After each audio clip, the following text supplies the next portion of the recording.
मुझे लगता है कि वो लोग अकोमोडेशन बंद करेंगे और अप्लाई करते हैं, वो लोग वेरिफिकेशन करते हैं। परमानेंट एड्रेस जो है वो खुद अरेंज करें कि आपकी तरफ से सिर्फ 2 चीज़ें चाहिए। प्रिया, बहुत सारे लोगों में ये मिसकंसेप्शन है, कुछ लोगों का ख्याल है कि रोमानिया परमानेंट रेजिडेंस इशू नहीं करता। ओके।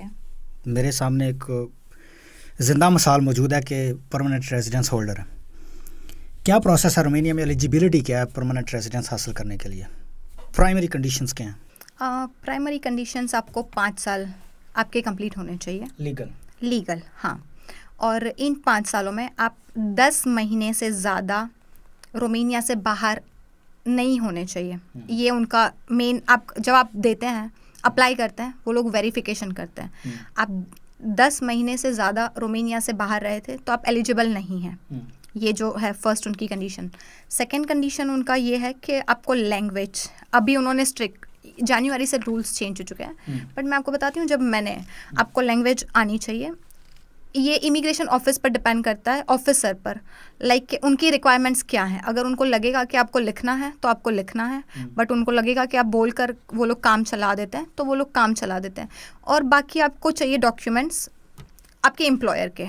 बेसिकली आपका इतना ज़्यादा नहीं चाहिए, आपके तरफ से सिर्फ 2 चीज़ें चाहिए। फॉर एग्जांपल कौन से? 10 महीने से ज़्यादा नहीं होना चाहिए रोमानिया से बाहर। डॉक्यूमेंट्स कौन से चाहिए एम्प्लॉयर की तरफ? डॉक्यूमेंट्स, वर्क परमिट आपका चाहिए, कॉन्ट्रैक्ट, वर्क कॉन्ट्रैक्ट, अकोमोडेशन आपको लाइक ये बहुत इन लोगों का है कि ये रिजेक्ट करते हैं अकोमोडेशन की वजह से, चेक करते हैं कि आपके अकोमोडेशन में अभी जो नया रूल्स आया है कि अगर मेरा जो अकोमोडेशन है, मेरे एम्प्लॉयर के वहाँ 4 लोग काम करते हैं, सेम ही अकोमोडेशन है, तो वो इस बेस पर ये लोग रिजेक्ट कर देते हैं कि आपके पास स्पेस ही नहीं है, तो आप किस तरह से इन लोगों को रखेंगे।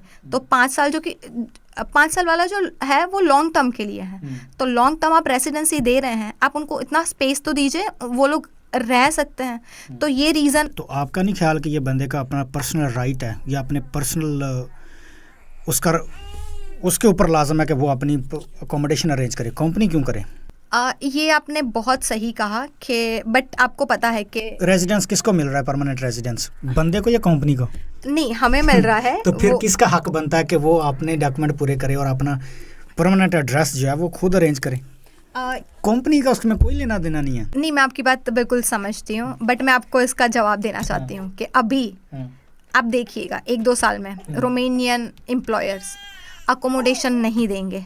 वो तो पहले भी कहीं नहीं देते। नहीं, अभी क्योंकि उन लोगों को ओवर टाइम करवाना है। अगर आप अकोमोडेशन अपना ही करेंगे, आप अपना ही अकोमोडेशन है आपके पास, तो आप वो आपको यूज़ नहीं कर सकते ना। ऐसे ही आप समझे, आपको सैलरी देंगे और आपको अकोमोडेशन वहाँ पर ही क्यों देंगे, वर्क प्लेस पर। आपको कभी भी बुला सकते हैं कि चलिए हमें 2 घंटे के लिए आप चाहिए, आप आ जाइए, तो आपको आना पड़ेगा। तो इसलिए नेक्स्ट ईयर से मुझे लगता है कि वो लोग अकोमोडेशन बंद करेंगे और आपको फिक्स आवर्स रखेंगे कि आपको इतने घंटे आना है।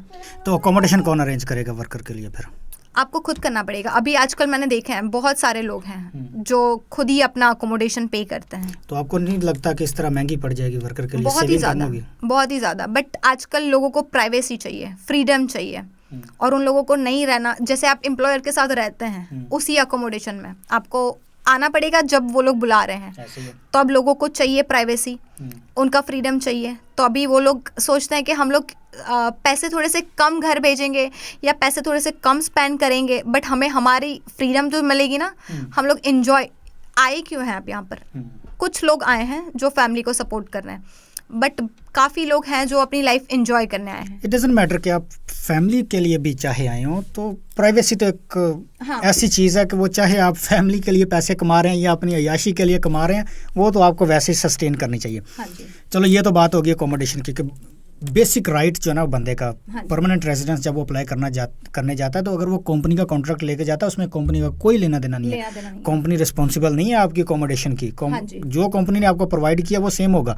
बाकी इमिग्रेशन आपका केस रिजेक्ट कर दे परमानेंट रेजिडेंस इसलिए कि भाई आपके पास तो 4 बंदे और भी हैं एक ही कमरे में, तो उसमें आप रिस्पॉन्सिबल हैं अपने पेपर्स को सीधा करने के लिए, अपना कॉन्ट्रैक्ट लेने के लिए। कंपनी उसमें आपकी मदद नहीं कर सकती। कंपनी का काम है आपको काम देना, मैं आपकी बात समझ गई, बट मैं आपको ये भी बात बताना चाहती हूँ कि आपको अगर रेंट पर हाउस लेना है ना, तो भी आपको लगता है इतना इजी नहीं है। फॉरेनर्स को, स्पेशली फॉरेनर्स को वैसे कम देते हैं, क्योंकि वो बड़े मसाइल हैं यहाँ पे सफाई के। तो वो लोग डिपेंड करेंगे किस पर, एम्प्लॉयर पर, कि एम्प्लॉयर आप हमें अप्लाई कर दीजिए, क्योंकि हम लोग अभी, मैं 5 साल से एक कंपनी में काम कर रही हूँ, तो मैं अपने एम्प्लॉयर को बोलूँगी ना कि मैंने आपको 5 साल दिए, तो आपका फ़र्ज़ बनता है कि मुझे परमानेंट रेसिडेंसी दिलवाइए, क्योंकि आजकल नहीं देते।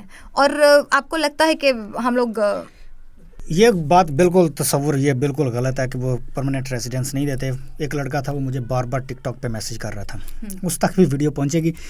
एक दिन मैंने उसको बोला कि यार, कहता कि अगर मुझे पीआर यहाँ पे नहीं मिलती तो मैं तो फिर यहाँ से चला ही जाऊँगा, क्योंकि ये तो फिर मेरे लिए काम करना यहाँ पे फजूल है, ये वो।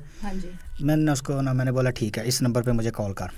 उसने मुझे कॉल की, मैंने बोला परमानेंट रेजिडेंस की कंडीशंस का पता है? कहता बिल्कुल पता है, 5 साल हो गए हैं मुझे, मैं काम कर रहा हूँ, एक ही कंपनी में काम कर रहा हूँ। और मैंने बोला रोमानियन लैंग्वेज आती है? कहता कि वो भी आती है।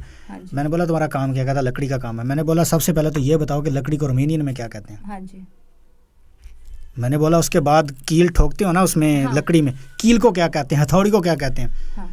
जब मैंने इन चीज़ों के नाम पूछे, उसमें 2-3 के नाम आते थे, बाकी मैंने बोला जब काम से रिलेटेड चीज़ों के नाम नहीं आते तो बाकी रोमानियन आपको क्या आती होगी?